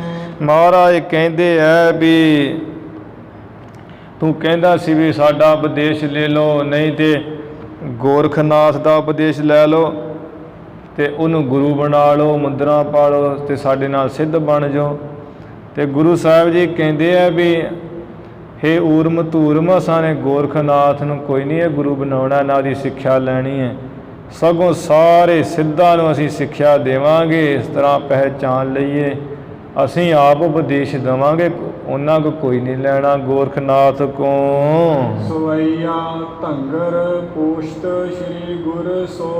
ਉਸ ਵੇਲੇ ਧੰਗਰਨਾਥ ਜਿਹੜਾ ਪੁੱਛਣ ਲੱਗਾ ਇਹ ਤੇ ਜਿਹੜਾ ਚੁੱਪ ਕਰ ਗਿਆ ਹੈ, ਤੇ ਧੰਗਰਨਾਥ ਪੁੱਛਦਾ ਸ੍ਰੀ ਗੁਰੂ ਨਾਨਕ ਦੇਵ ਜੀ ਮਹਾਰਾਜ ਪਾਸੋਂ, ਤੁਝ ਕੌਣ ਪਿਤਾ ਕਹੋ ਕੋ ਮਹਤਾਰੀ। ਕਹਿੰਦਾ ਵੀ ਦੱਸੋ ਇਹ ਨਾਨਕ ਤਬਾ ਜੀ ਤੁਹਾਡਾ ਪਿਤਾ ਕੌਣ ਹੈ, ਫਿਰ ਦੱਸੋ ਵੀ ਤੁਹਾਡੀ ਮਾਤਾ ਕੌਣ ਹੈ। ਜੋਗੀ ਕੇ ਭੋਗੀ ਕੇ ਸੋਗੀ ਕਿਦੋਂ। ਜੋਗੀ ਕੇ ਭੋਗੀ ਕੇ ਸੋਗੀ ਕਿਦੋਂ। ਕਹਿੰਦਾ ਵੀ ਤੁਸੀਂ ਜੋਗੀ ਹੋ ਜਾਂ ਆ ਭੋਗੀ ਕਹੀਏ ਗ੍ਰਹਿਸਥੀ ਹੋ, ਤੇ ਫਿਰ ਭੋਗੀ ਕੇ ਸੋਗੀ ਕਿਦੋਂ, ਵੀ ਗ੍ਰਹਿਸਥੀ ਹੋ ਕੇ ਜਿਹੜਾ ਤੁਸੀਂ ਆ ਸੋਗੀ ਹੋ, ਸੋਗ ਦੇ ਸਹਿਤ ਹੋ ਰਹੇ ਹੋ। ਹਰਖੀ ਰਹਿ ਹੋ ਕਹੋ ਸਾਚ ਉਚਾਰੀ। ਤੇ ਜਾਂ ਤੁਸੀਂ ਪ੍ਰਸੰਨ ਰਹਿਣ ਵਾਲੇ ਹੋ, ਭਰਾ ਭਾਵ ਕਿ ਜਿਸ ਭੇਖ ਵਿੱਚ ਹੋ ਤੇ ਤੁਸੀਂ ਪ੍ਰਸੰਨ ਰਹਿਣ ਵਾਲੇ ਹੋ, ਖੁਸ਼ ਰਹਿਣ ਵਾਲੇ ਹੋ, ਇਹ ਸਾਨੂੰ ਸੱਚ ਹੀ ਸੱਚ ਦੱਸ ਦਿਓ ਜੀ। ਕੋ ਪ੍ਰਕਾਸ਼ ਜੰਜਾਰ ਮਿਟਾ। ਤੇ ਫਿਰ ਇਹ ਕਹਿੰਦਾ ਵੀ ਕਿਹੜਾ ਉਹ ਪ੍ਰਕਾਸ਼ ਹੈ ਜਿਹਦੇ ਨਾਲ ਤੁਸਾਂ ਨੇ ਆਪਣਾ ਇਹ ਜੰਜਾਲ ਮਿਟਾ ਲਿਆ, ਜਾਂ ਵੀ ਕਿਹੜਾ ਪ੍ਰਕਾਸ਼ ਹੈ, ਕਿਹੜਾ ਉਹ ਚਾਨਣ ਹੈ ਜਿਹਦੇ ਨਾਲ ਇਹ ਜੰਜਾਲ ਮਿਟ ਜਾਂਦਾ ਹੈ। ਪੁੰਨ ਕਾਹੇ ਤੇ ਉਜਲ ਬੁੱਧ ਤੁਮਾਰੀ। ਫਿਰ ਕਿਸ ਕਾਰਨ ਕਰਕੇ, ਕਿਸ ਨਾਲ ਜਿਹੜੀ ਤੁਹਾਡੀ ਬੁੱਧੀ ਬੜੀ ਉਜਲ ਸਵੱਛ ਹੋਈ ਹੈ। ਗੋਰਖ ਕੇ ਉਪਦੇਸ਼ ਲਿਏ ਜਗ। ਕਹਿੰਦਾ ਵੀ ਇਹ ਤੁਸੀਂ ਦੱਸੋ ਵੀ ਤੁਹਾਡੀ ਬੁੱਧੀ ਕਿਵੇਂ ਉਜਲ ਹੋਈ, ਤੁਹਾਡੀ ਮਾਤਾ ਕਿਹੜੀ ਹੈ, ਪਿਤਾ ਕਿਹੜਾ ਹੈ, ਕਿਸ ਪ੍ਰਕਾਸ਼ ਨਾਲ ਜਿਹੜਾ ਜੰਜਾਲ ਮਿਟਦਾ ਹੈ। ਜੇ ਤੁਹਾਨੂੰ ਨਹੀਂ ਹੈ ਪਤਾ ਤੇ ਕਹਿੰਦਾ ਵੀ ਗੋਰਖ ਕੇ ਉਪਦੇਸ਼ ਲਈਏ, ਇੱਥੇ ਵਿਸ਼ਰਾਮ ਹੈ, ਗੋਰਖਨਾਥ ਗੁਰੂ ਤੋਂ ਉਪਦੇਸ਼ ਲੈ ਲਈਏ।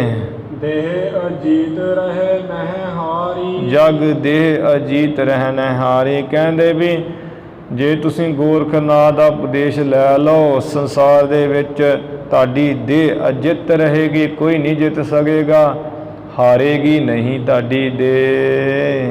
ਪੰਕਜ ਲੋਚਨ ਬੈਨ ਕਹੇ। ਉਸ ਵੇਲੇ ਜਿਨ੍ਹਾਂ ਸਤਿਗੁਰਾਂ ਦੇ ਕਵਲ ਵਰਗੇ ਨੇਤਰ ਹੈ, ਇਹ ਸੁਣ ਕੇ ਸਿੱਧ ਧੰਗਰਨਾਥ ਤੋਂ ਤੇ ਬਚਨ ਕਹੇ।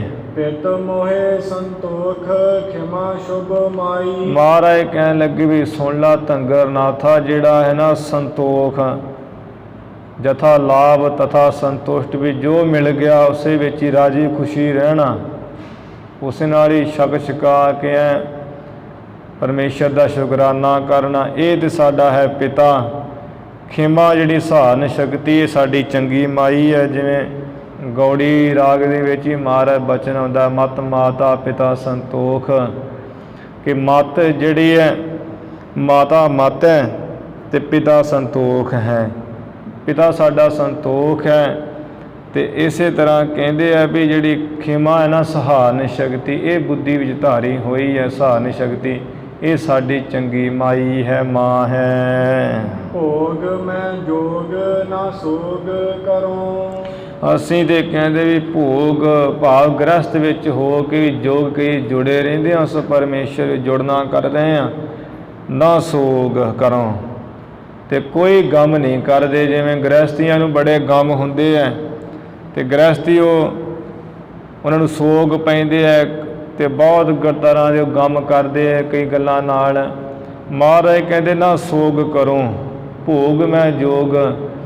ਆ ਭੋਗ ਗ੍ਰਸਥ ਵਿੱਚ ਹੁੰਦਿਆਂ ਇਹ ਜੋਗ ਹੀ ਜੁੜੇ ਰਹਿੰਦੇ ਹਾਂ, ਤੇ ਸੋਗ ਕੋਈ ਗਮ ਨਹੀਂ ਕਰਦੇ। ਹਰਖੋਂ ਨਹਿ ਨੀਰ ਜਿਉ ਕੰਜ ਰਹਾਈ। ਜਿਵੇਂ ਗ੍ਰਹਿਸਥੀਆਂ ਨੂੰ ਕੋਈ ਅਹੁਦਾ ਮਿਲ ਜੇ, ਇੱਜ਼ਤ ਮਿਲ ਜੇ, ਤਾਕਤ ਮਿਲ ਜੇ, ਆ ਪਰਿਵਾਰਾਂ ਵਿੱਚ ਖੁਸ਼ੀਆਂ ਆ ਜਾਣ ਤੇ ਉਹ ਬੜੇ ਖੁਸ਼ ਹੁੰਦੇ ਆ। ਜੇ ਕੋਈ ਚਲਿਆ ਜਾਵੇ, ਮਰ ਖਪ ਜਾਵੇ ਤੇ ਬੜਾ ਰੋਂਦੇ ਆ। ਮਹਾਰਾਜ ਕਹਿੰਦੇ ਕੋਈ ਮਰੀ ਜਾਵੇ ਸਾਨੂੰ ਕੋਈ ਗਮ ਨਹੀਂ ਹੈ, ਕੋਈ ਜੰਮ ਪਵੇ ਸਾਨੂੰ ਕੋਈ ਖੁਸ਼ੀ ਨਹੀਂ ਹੈ। ਇੱਕ ਸਮਾਨ ਰਹਿੰਦੇ ਆ। ਜਿਵੇਂ ਆ ਜਲ ਦੇ ਵਿੱਚ ਕਵਲ ਫੁੱਲ ਜਿਹੜਾ ਨਿਰਲੇਪ ਰਹਿੰਦਾ ਹੈ, ਇਸੇ ਤਰ੍ਹਾਂ ਗ੍ਰਹਿਸਥ ਵਿੱਚ ਰਹਿੰਦਿਆਂ ਹੋਇਆਂ ਹੀ ਅਸੀਂ ਨਿਰਮਾਣ ਹਾਂ, ਨਿਰਲੇਪ ਹਾਂ। ਜੰਜਾਰ ਓੰਕਾਰ ਪ੍ਰਕਾਸ਼ ਮਿਟੇ।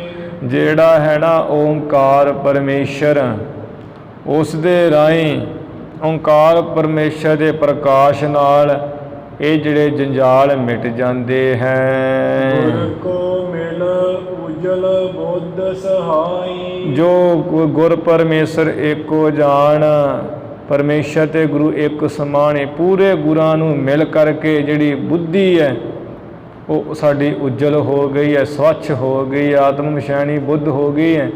ਸਹਾਈ ਸਹਾਇਤਾ ਕਰ ਰਹੀ, ਹਰ ਵਕਤ ਸੋਭਨੀਕ ਹੋ ਰਹੀ ਹੈ, ਸੁਭਾਏਮਾਨ ਹੋ ਰਹੀ ਹੈ, ਬੜੀ ਸੋਹਣੀ ਹੋ ਗਈ ਹੈ ਬੁੱਧੀ ਉਜਲ ਸਵੱਛ।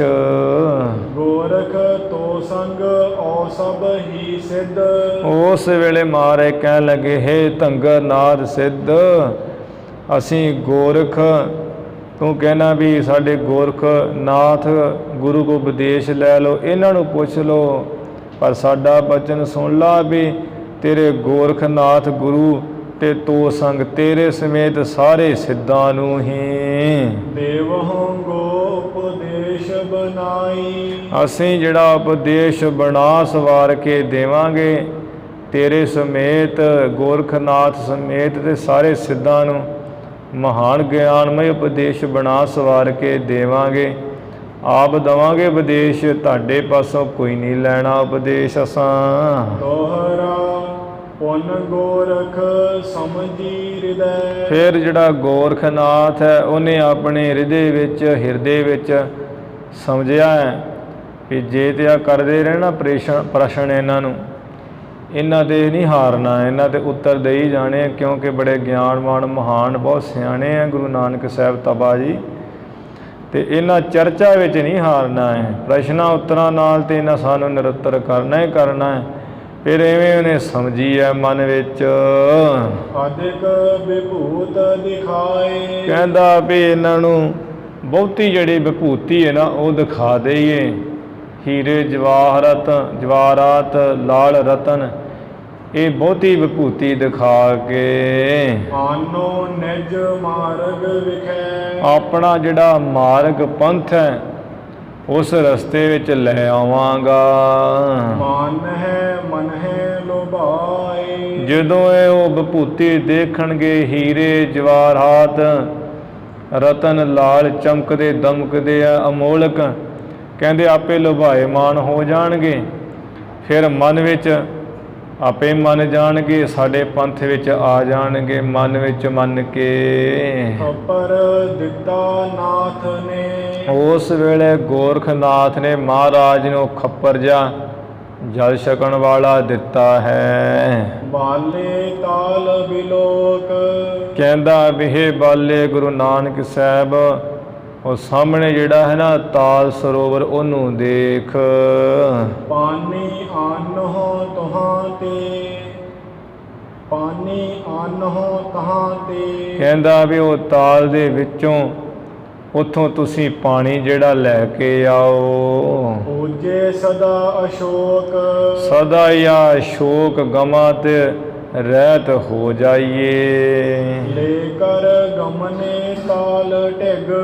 ਉਸ ਵੇਲੇ ਗੁਰੂ ਸਾਹਿਬ ਜੀ ਉਹ ਖੱਪਰ ਜਾਂ ਗੋਰਖਨਾਥ ਦੇ ਹੱਥਾਂ ਵਿੱਚੋਂ ਲੈ ਕਰਕੇ ਜਿਹੜੇ ਤਾਲ ਵੱਲ ਇਸ਼ਾਰਾ ਜਾ ਕੀਤਾ, ਉਧਰ ਸਤਿਗੁਰੂ ਜੀ ਚੱਲੇ ਐ। ਮਾਣਕ ਲਾਲ ਵਿਸਾਲ, ਜਿਸ ਤਾਲ ਵਿੱਚ ਮਾਣਕ ਰਤਨ ਜਵਾਹਰਾਤ ਬਹੁਤ ਮਹਾਨ ਲਾਲ ਹਨ।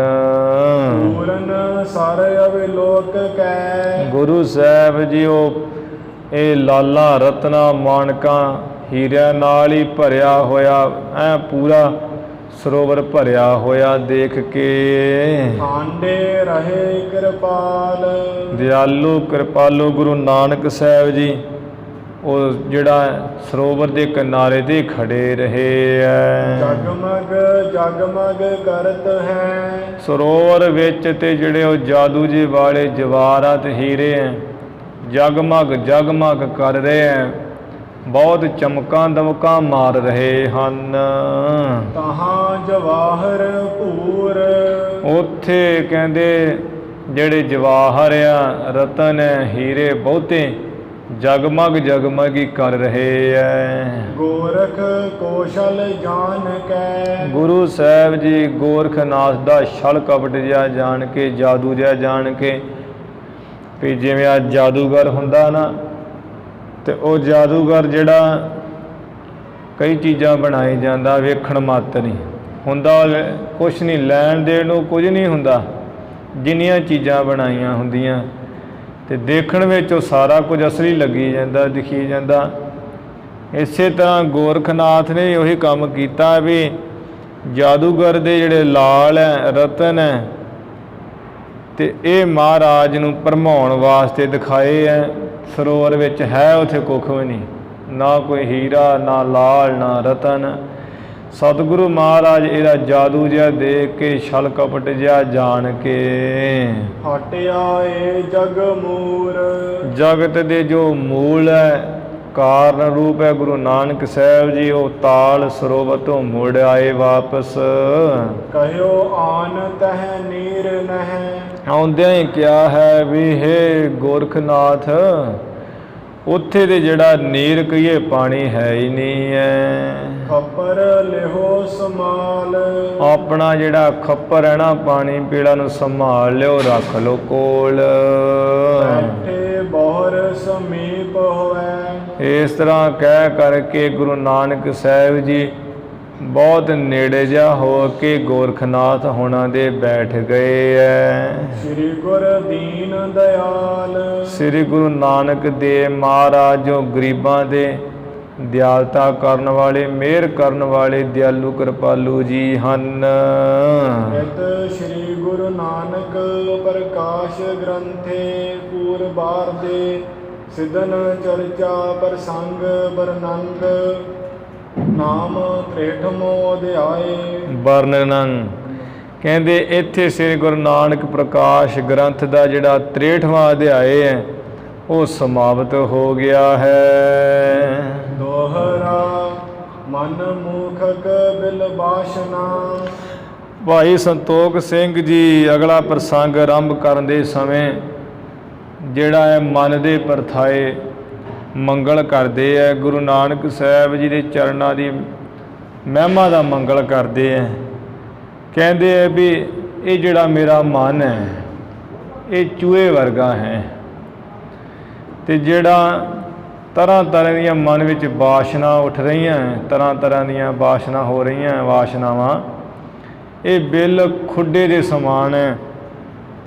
ਕਹਿੰਦੇ ਹੈ ਵੀ ਮੇਰਾ ਜਿਹੜਾ ਮਨ ਹੈ ਇਹ ਚੂਹੇ ਵਰਗਾ ਹੈ, ਤਰ੍ਹਾਂ ਤਰ੍ਹਾਂ ਦੀਆਂ ਵਾਸ਼ਨਾ ਜਿਹੜੀਆਂ ਉੱਠ ਰਹੀਆਂ ਇਹ ਖੁੱਡ ਵਾਂਗ ਹੈ। ਪਕੜੈ ਕੌਣ ਉਪਾਏ। ਤੇ ਇਹ ਤਰ੍ਹਾਂ ਤਰ੍ਹਾਂ ਦੀਆਂ ਵਾਸ਼ਨਾ ਵਿੱਚ ਮੇਰਾ ਮਨ ਚੂਹਾ ਭੱਜਿਆ ਹੀ ਫਿਰ ਰਿਹਾ ਹੈ, ਉੱਡਦਾ ਹੀ ਫਿਰ ਰਿਹਾ ਹੈ। ਜਿਤ ਲਗ ਮਾਨੋ ਜਿਤ ਲਗ ਜਿਹੜੀ ਹੈ ਵਾਸ਼ਨਾ ਮਨ ਵਿੱਚ ਉੱਠਦੀ ਹੈ। ਜਿਤ ਮਨ ਲਾਗੋ ਵਾਸਨਾ ਸਾਈ ਅੰਤ ਸਾਈ ਪ੍ਰਗਟਾਈ। ਜਿੰਨੀਆਂ ਮਨ ਨੂੰ ਵਾਸ਼ਨਾ ਨਾ ਇਹ ਲੱਗੀਆਂ ਹੋਈਆਂ ਤੇ ਇਹ ਮਨ ਉਹਨਾਂ ਚਿਰ ਬਹਿੰਦਾ ਨਹੀਂ। ਜੇ ਭਗਤ ਜੀ ਵੀ ਕਹਿੰਦੇ ਕਬੀਰ ਮਨ ਪੰਖੀ ਭਇਓ ਉੱਡ ਉੱਡ ਦੈ ਦਿਸ ਜਾਏ। ਇਹ ਮਨ ਪੰਛੀ ਵੀ ਹੈ, ਇਹ ਮਨ ਚੂਹਾ ਵੀ ਹੈ, ਇਹ ਮਨ ਬੜਾ ਤਗੜਾ ਮਨੂਰ ਵੀ ਹੈ ਖਿੰਡਿਆ ਪੁੰਡਿਆ ਹੋਣ ਕਰਕੇ। ਕਹਿੰਦੇ ਆ ਵੀ ਮੇਰਾ ਮਨ ਚੂਹੇ ਦੀ ਨਿਆਈ ਜਿਹਦੇ ਵਿੱਚ ਤਰ੍ਹਾਂ ਤਰ੍ਹਾਂ ਦੀਆਂ ਵਾਸ਼ਨਾ ਉੱਠ ਰਹੀਆਂ ਹੈ ਇਹ ਭੱਜਿਆ ਫਿਰਦਾ ਹੈ।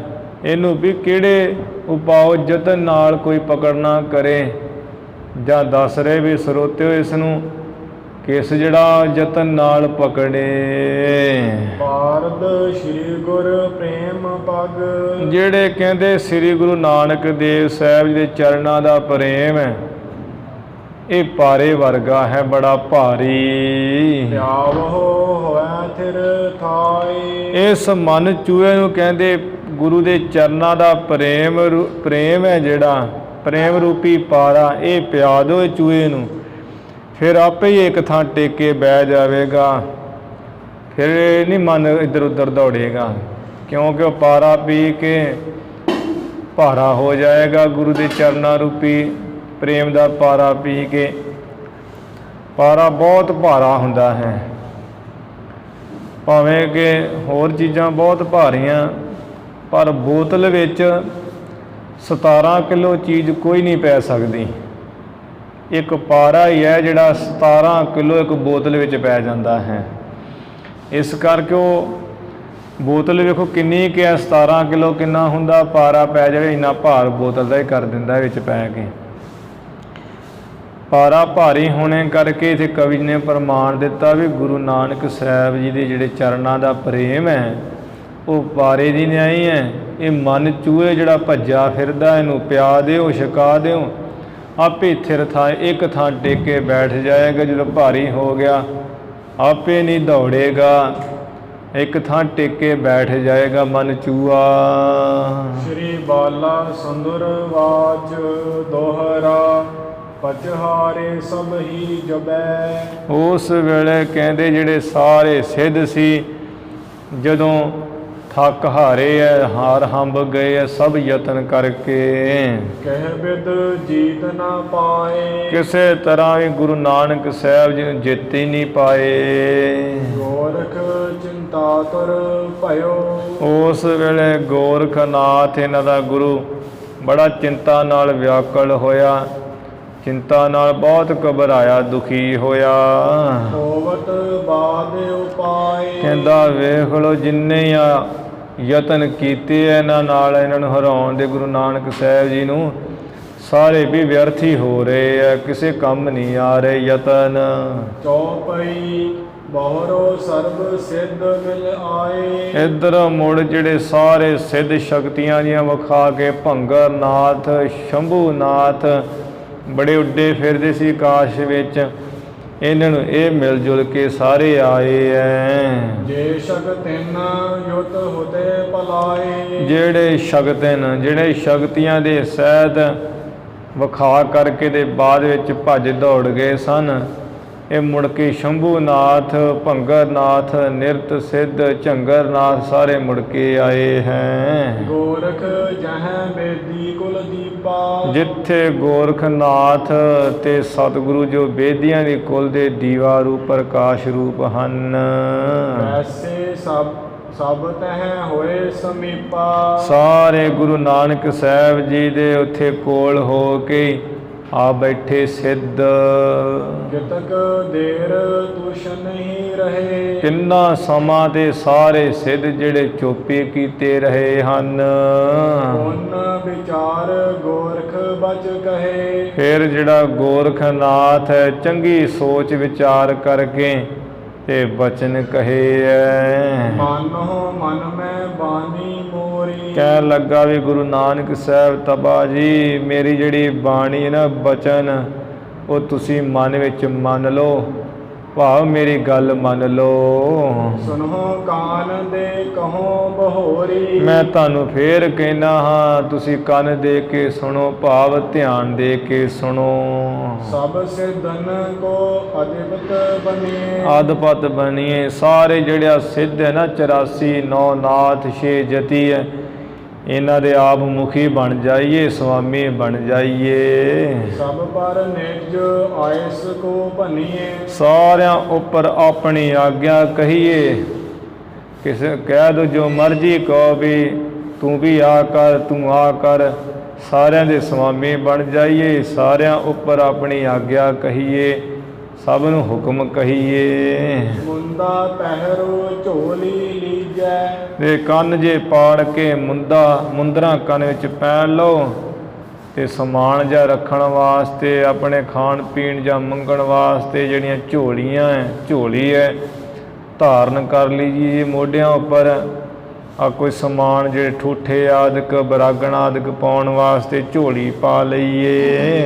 ਅੰਗ ਵਿਭੂਤ ਮਲਨ ਕੋ ਕੀਜੈ। ਕੱਪੜੇ ਜੇ ਲਾ ਕੇ ਐ ਛਾਣੀ ਹੋਈ ਚਿੱਟੀ ਸਵਾ ਉਹ ਤੁਸੀਂ ਮਲ ਲਈਏ ਸਰੀਰ ਉੱਪਰ।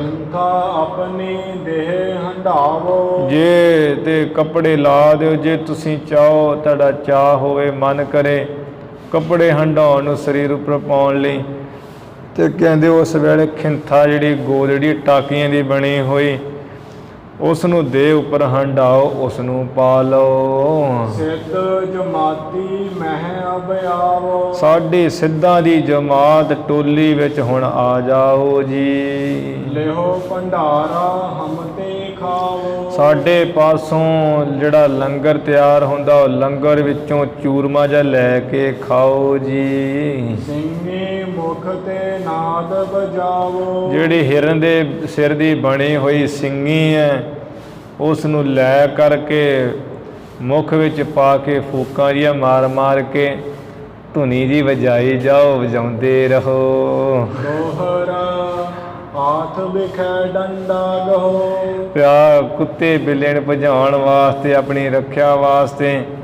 ਹੱਥ ਵਿੱਚ ਡੰਡਾ ਪਕੜੋ ਜੀ। ਕਰ ਸਿਦਨ ਪ੍ਰਤੀਤ। ਸਿੱਧਨ ਕਿਆ ਕੱਸ ਕੇ ਪੜਿਆ ਕਰ ਸਿੱਧਨ ਪ੍ਰਤੀਤ। ਤੇ ਸਿੱਧਾਂ ਪਰ ਨਿਚਾ ਕਰੋ, ਭਰੋਸਾ ਕਰੋ ਵੀ ਸਿੱਧ ਮਹਾਨ ਹਨ। ਮਹਾ ਸ਼ਕਤ ਕੋ ਪਾਏ ਹੋ। ਜੇ ਤੁਸੀਂ ਇਸ ਤਰ੍ਹਾਂ ਕਰ ਲਓਗੇ ਸਿੱਧ ਯੋਗੀ ਬਣ ਜਾਓਗੇ, ਮਹਾਨ ਸ਼ਕਤੀ ਨੂੰ ਪਾ ਲਓਗੇ ਜੀ। ਯੋਂ ਸਗਲਾ ਜਗ ਜੀਤ। ਇਉਂ ਸਾਰਾ ਜਗ ਵੀ ਜਿੱਤ ਲਓਗੇ।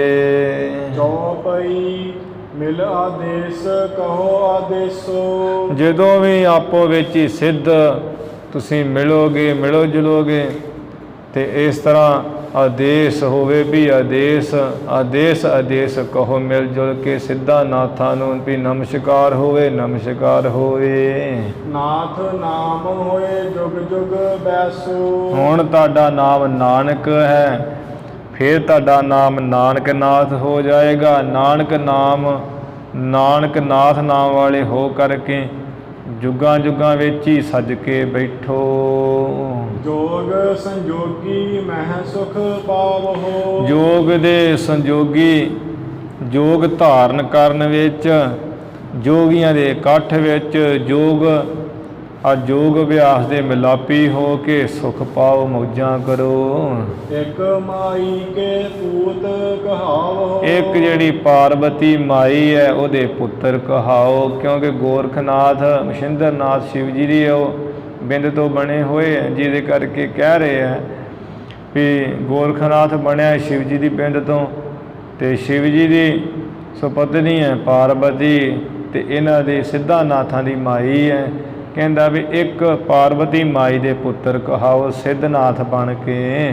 ਜੋਗ ਜੁਗਤ ਕੇ ਚੇਲੇ ਮਾਨੀ। ਜੋਗ ਵਿੱਚ ਜੁੜੇ ਰਹੋ ਮਨ ਕਰਕੇ, ਤੇ ਜੋਗ ਜੁਗਤੀ ਵਿੱਚ ਜੁੜ ਕੇ ਮੰਨ ਕੇ ਮੰਨੋਗੇ ਤਾਂ ਤੁਹਾਡੇ ਸਾਰੇ ਇਹ ਚੇਲੇ ਹੋਣਗੇ। ਸਭ ਦੀਵਾਨ ਤੁਮ ਸੇਵਕ ਥਾਨੀ। ਸਾਰੇ ਜਿਹੜੇ ਆ ਦੀਵਾਨ ਹੈ ਨਾ, ਮੁਖੀ ਸਿੱਧਨਾਥ, ਇਹ ਤੁਹਾਡੇ ਸੇਵਕਾਂ ਦੀ ਥਾਂ ਹੋਣਗੇ।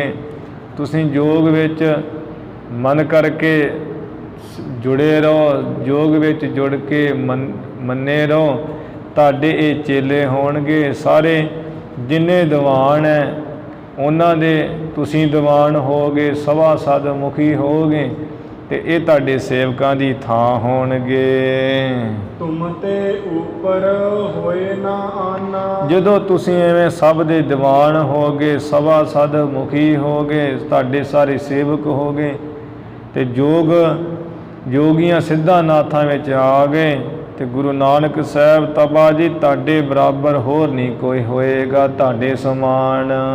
ਸਭ ਮਹਿ ਬੈਸ ਹੋਵੇ ਪ੍ਰਧਾਨਾ। ਸਾਰਿਆਂ ਵਿੱਚ ਪ੍ਰਧਾਨ ਮੁਖੀ ਹੋ ਕੇ ਬੈਠੋ। ਦੋਹਰਾ ਲੋਏ ਲੋਏ ਆਸਨ ਕਰੋ।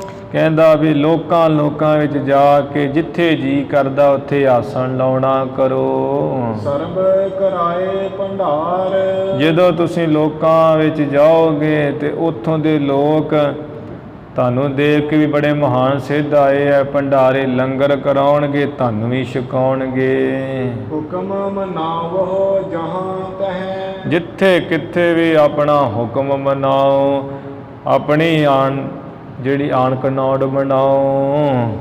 ਅਸਬਿਦ ਕੀਜੈ ਕਾਰ, ਇਸ ਤਰ੍ਹਾਂ ਦਾ ਜਿਹੜਾ ਕੰਮ ਹੈ ਨਾ ਉਹ ਕਰੀਏ, ਆਪਣਾ ਹੁਕਮ ਮਨਾਓ, ਹੁਕਮ ਚਲਾਓ ਵੀ ਆਹ ਨਹੀਂ ਆਹ ਕਰੋ, ਇੱਧਰ ਨਹੀਂ ਆਹ ਕਰੋ, ਜੋ ਅਸੀਂ ਕਹਿੰਦੇ ਉਹ ਕਰੋ।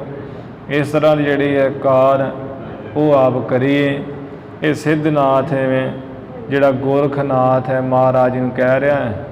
ਫਿਰ ਗੁਰੂ ਨਾਨਕ ਸਾਹਿਬ ਜੀ ਸ਼ਬਦ ਦੇ ਰਾਹੀਂ ਜਿਵੇਂ ਸਿੱਖਿਆ ਦੇਣਗੇ, ਜੋ ਜਪਜੀ ਸਾਹਿਬ ਵਿੱਚ ਬਾਣੀ ਆਉਂਦੀ ਹੈ, ਮੁੰਦਾ ਸੰਤੋਖ ਸਰਮਪਦ ਝੋਲੀ ਧਿਆਨ ਕੀ ਕਰਹਿ ਵਿਭੂਤ, ਖਿੰਥਾ ਕਾਲ ਕੁਆਰੀ ਕਾਇਆ ਜੁਗਦ ਡੰਡਾ ਪ੍ਰਤੀਤ, ਆਈ ਪੰਥੀ ਸਗਲ ਜਮਾਤੀ ਮਨ ਜੀਤੈ ਜਗ ਜੀਤ, ਆਦੇਸ ਤਿਸੈ ਆਦੇਸ ਆਦ ਅਨੀਲ ਅਨਾਦ ਅਨਾਹਤ ਜੁਗ ਜੁਗ ਏਕੋ ਵੇਸ। ਇਹ 4 ਪੌੜੀਆਂ ਦੇ ਰਾਹੀਂ ਜਿਵੇਂ ਇਹਨਾਂ ਪਿੱਛੇ ਪ੍ਰਸ਼ਨ ਕੀਤੇ, ਮੁੰਦਰਾਂ ਪਾ ਲਓ, ਆ ਡੰਡੀ ਰੱਖ ਲਓ ਹੱਥ ਵਿੱਚ, ਝੋਲੀ ਪਾ ਲਓ। ਗੁਰੂ ਸਾਹਿਬ ਜੀ ਉਹ ਸਾਰੇ ਇਹਨਾਂ ਨੂੰ ਗੁਰਬਾਣੀ ਦੇ ਰਾਹੀਂ ਉਪਦੇਸ਼ ਦੇ ਰਾਹੀਂ ਉੱਤਰ ਦੇਣਗੇ। ਉਹ ਸਿੱਧਨਾਥ ਇਹ ਸਾਰੇ ਗੋਰਖਨਾਥ ਹੋਣੀ ਸੁਣ ਲੈਣਗੇ। ਫਿਰ ਮੰਗਲਨਾਥ ਬੋਲੇਗਾ ਅਤੇ ਗੋਰਖਨਾਥ ਅੱਗੋਂ ਕਹੇਗਾ ਵੀ ਮੈਂ ਜਾਣਦਾ ਤਾਂ ਸਭ ਕੁਝ ਹੀ ਹਾਂ, ਪਰ ਫਿਰ ਵੀ ਪਰਖਣ ਵਾਸਤੇ ਵੀ ਜਿਹੜਾ ਭਰਿਆ ਹੋਇਆ ਘੜਾ ਹੈ ਕਿ ਜਾਂ ਖਾਲੀ ਹੀ ਹੈ, ਜੋ ਕਹਿੰਦੇ ਉਹ ਬਚਨਾਂ ਦੇ ਪੂਰੇ ਸੂਰੇ ਕਿ ਜਾਂ ਐਵੇਂ ਹੀ ਹਨ, ਮੈਂ ਤਾਂ ਪਰਖਣ ਵਾਸਤੇ ਕੀਤਾ ਸੀ। ਉਂਝ ਤੇ ਮੈਂ ਪਹਿਲਾਂ ਹੀ ਮਿਲ ਕੇ ਜਾਣ ਗਿਆ ਸੀ ਵੀ ਇਹ ਮਹਾਨ ਹਨ। ਉਹ ਜਿਵੇਂ ਪ੍ਰਸੰਗ ਆਏਗਾ ਆਪਾਂ ਸਰਵਣ ਕਰਾਂਗੇ। ਹੁਣ ਇੱਥੇ ਸਮਾਪਤੀ ਕਰੀਏ। ਧੰਨ ਧੰਨ ਸ੍ਰੀ ਗੁਰੂ ਗ੍ਰੰਥ ਸਾਹਿਬ ਜੀ ਮਹਾਰਾਜ। ਗੁਰੂ ਕੀ ਸੰਗਤ ਬਖਸ਼ ਨਾਲ ਬਖਸ਼ ਲੈਣਾ ਜੀ। ਭੁੱਲਾਂ ਚੁੱਕਾਂ ਦੀ ਖਿਮਾ ਕਰਨੀ। ਵਿਚਾਰਾਂ ਦੀ ਇੱਥੇ ਹੀ ਸਮਾਪਤੀ ਹੈ। ਲੋਏ ਲੋਏ ਆਸਨ ਕਰਹੁ ਸਰਬ ਕਰਾਏ ਭੰਡਾਰ, ਹੁਕਮ ਮਨਾਵੋ ਜਹਾਂ ਤਹਿ ਅਸਬਿਦ ਕੀਜੈ ਕਾਰ। ਵਾਹਿਗੁਰੂ ਜੀ ਕਾ ਖਾਲਸਾ, ਵਾਹਿਗੁਰੂ ਜੀ ਕੀ ਫਤਿਹ।